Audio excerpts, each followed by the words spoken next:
Welcome. My name is Carl Danneberger, Professor of Turfgrass Science here at The Ohio State University. The topic of this presentation is golf's expansion and contraction from 1850 through the early 1870s. In the following presentation, we will discuss up through the early 1900s.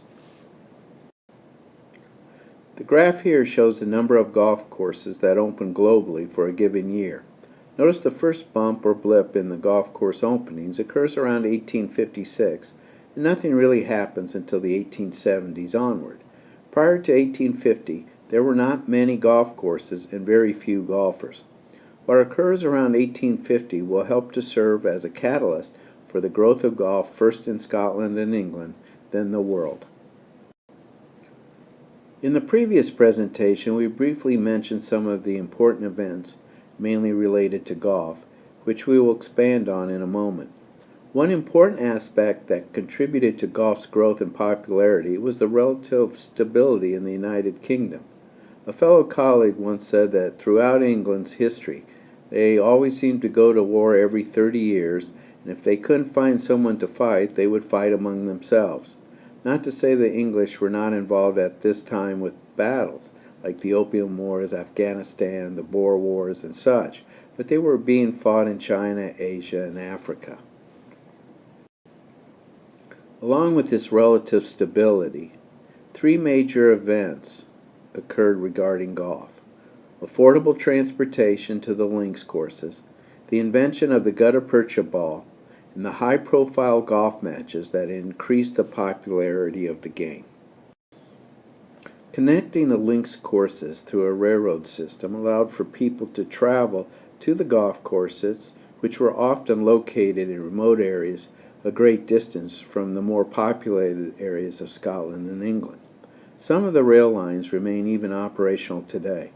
Here a rail line runs along the first hole of Prestwick, a famous links course we will mention later. Similar to advertising for any vacation or tourist stop, this is a poster that was developed by one of the train companies to take you to Cruden Bay, a small Scottish village in northern Scotland. The development of the gutta-percha golf ball, shown here, was a major catalyst for the growth of the game by reducing the cost of a golf ball nearly in half of what a feathery cost, and it also lasted longer and could be hit further. As covered in the presentation on the evolution of golf balls, changes in the game due to the ball, usually with regard to golf courses, occurs with improvement in the golf ball, and then this was the case with the gutta-percha ball. The third aspect in the growth and popularity of golf was brought about by the golf matches between famous golfers of the era. For example, in a series of famous matches watched by one of Scotland's largest sporting crowds of the 19th century, Alan Robertson teamed up with his assistant Tom Morris to play the Dunn brothers, Willie and Jamie Dunn of Musselburgh. The four were to play a trio of matches in 1849. The first to be at the Dunn's course in Musselburgh, the second was at St. Andrews, the home of Robertson and Morris, and the third was at a neutral location of North Berwick. The matches were each to be 20 holes, and a stake was £400. A huge sum in those days.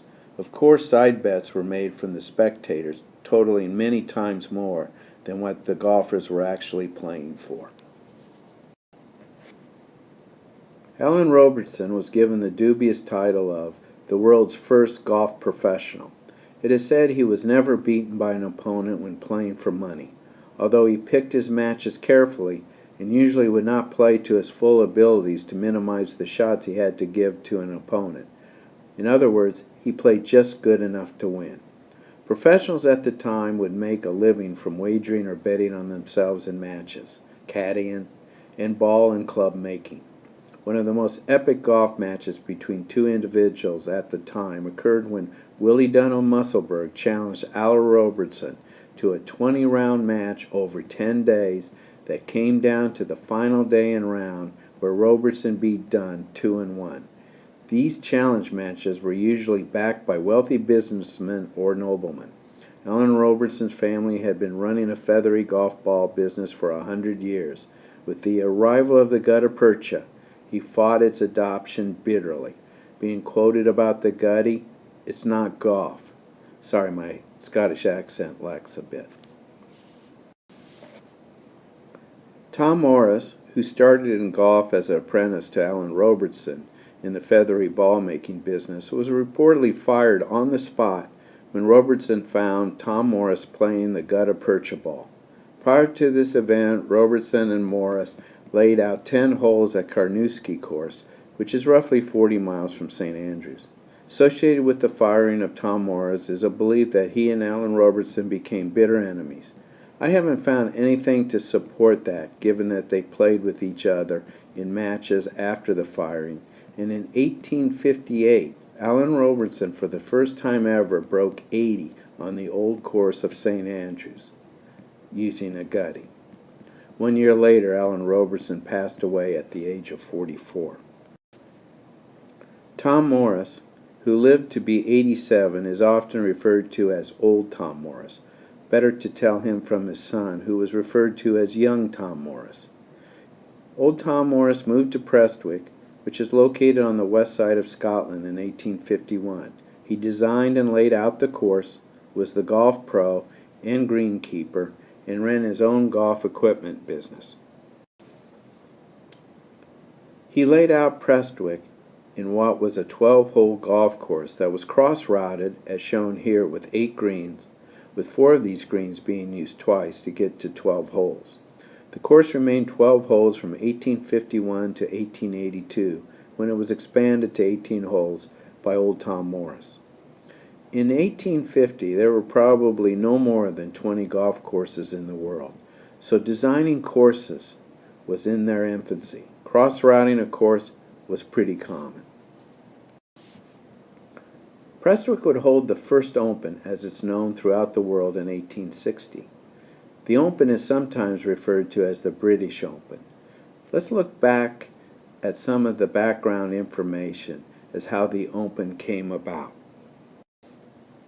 The first Grand Tournament was held at St. Andrews in 1854, and 12 established clubs at that time received an invitation to send 2 gentlemen golfers, which refers to amateur golfers, to compete. The professional golfers, who had been caddying for the gentlemen in the morning, were paired to play against each other in a tournament that afternoon. It was the Dunn brothers, or maybe the Park brothers, who would face off against Robertson and Morris, who were never beaten in foursomes. In this picture, the 2 gentlemen golfers represented each of the 12 established clubs in existence at that time, from Edinburgh, Leith, Perth, North Berwick, Montrose, Monteith, Aberdeen, Prestwick, and Blackheath from England. Blackheath, one which was considered acceptable because the players from Blackheath were Scots. Prior to the death of Alan Robertson, if you were to name the big 3 golfers of that time, it would be, from left to right in this picture, Willie Park from Musselburgh, Tom Morris, and Alan Robertson. The first Open was played in 1860 at Prestwick, as previously mentioned.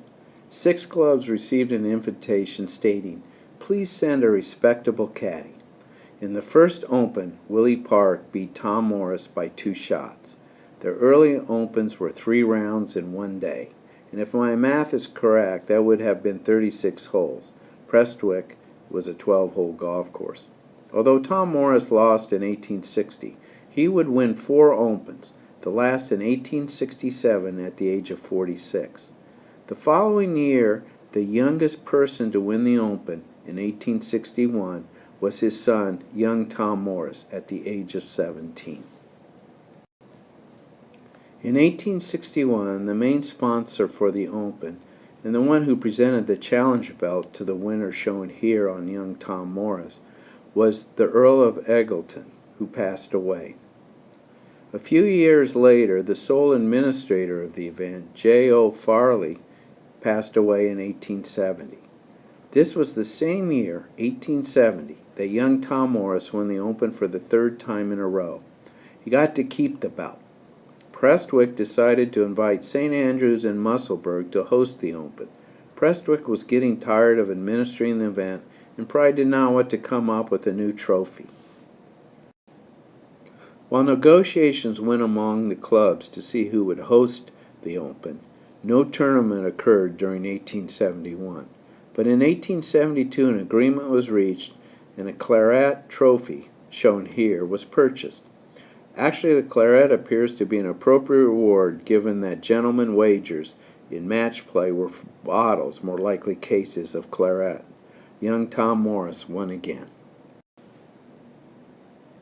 When the Claret Cup was secured as the Open trophy, unlike the Challenge Belt, it would never become the absolute property of any winner, who could only have it in their possession for the 1 year that they were the champion. Additionally, with the announcement of the trophy, the competition would be open to all comers, now truly the Open Championship. Young Tom Morris won 4 Opens by the age of 21.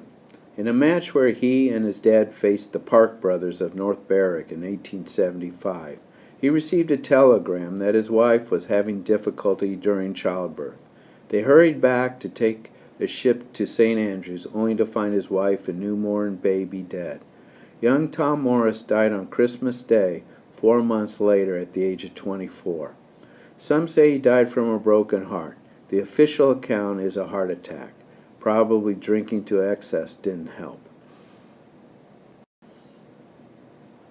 Young Tom Morris, like Alan Robertson and his father, were buried in the old cathedral grounds that were initially destroyed by the followers of John Knox. Young Tom Morris' tombstone is seen here along with family members. Old Tom Morris returned to St. Andrews in 1865 as greenskeeper and professional until 1903 when he retired. The RNA continued to pay his full salary until his death in 1908. The challenge matches continued to grow through the 19th century, attracting thousands of spectators and the news press from around the United Kingdom. These matches brought attention and popularity to the game.